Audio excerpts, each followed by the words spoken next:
નવા તાલુકાના અસ્તિત્વને લઈને સૌથી મોટા સમાચાર આવી રહ્યા છે। રાજ્યમાં નવા 17 તાલુકા અસ્તિત્વમાં આવશે। કેબિનેટમાં નવા 17 તાલુકાની રચનાને મંજૂરી આપવામાં આવી છે। સ્થાનિક સ્વરાજ્યની ચૂંટણી પહેલા આ તાલુકાઓ અસ્તિત્વમાં આવી શકે છે। રાજ્યમાં તાલુકાની સંખ્યા 252 થી વધી 269 થઈ છે। ચૂંટણીમાં નવા તાલુકાઓનો સમાવેશ થાય તેવી શક્યતા જોવામાં આવી રહી છે। ત્યારે થરાદમાંથી રાહ નવો તાલુકો બનશે, ત્યારે સોનગઢમાંથી ઉકાઈ નવો તાલુકો બનશે। હિરેન રાવલ અમારી સાથે જોડાયેલા છે। હિરેન, નવા તાલુકા જે જોડાઈ રહ્યા છે તેને લઈને શું માહિતી?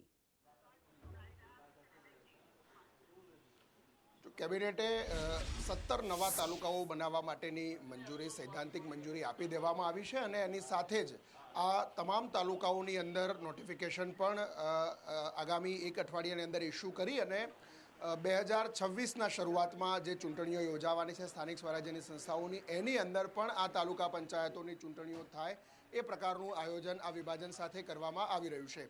બનાસકાંઠા જિલ્લો જે અલગ કરવાની વાત છે, બનાસકાંઠા અને થરાદ એમ 2 જિલ્લા, તો એનું નોટિફિકેશન પણ છેલ્લા લગભગ 9 મહિનાથી ટલ્લે ચડેલું હતું, એને પણ આખરી મંજૂરી આપી દેવામાં આવી છે અને સંભવતઃ 1 થી 2 દિવસમાં બનાસકાંઠાને 2 ભાગ કરી અને થરાદ નવો જિલ્લો બનાવવા માટેનું નોટિફિકેશન ઇસ્યુ કરવામાં આવશે।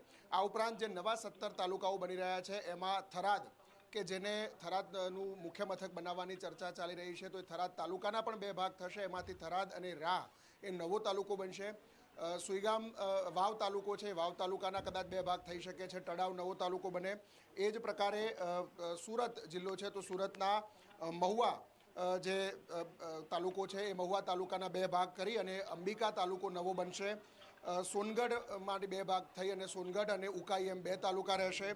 માંડવી અને અરેઠ એમ 2 તાલુકા, એમ કરીને લગભગ અલગ અલગ 17 જેટલા નવા તાલુકા બનાવવાની સૈદ્ધાંતિક મંજૂરી રાજ્ય સરકારે આપી છે અને આ નવા તાલુકાઓના અસ્તિત્વ સાથે ગુજરાતમાં 252 થી વધી અને 269 તાલુકાઓ થશે।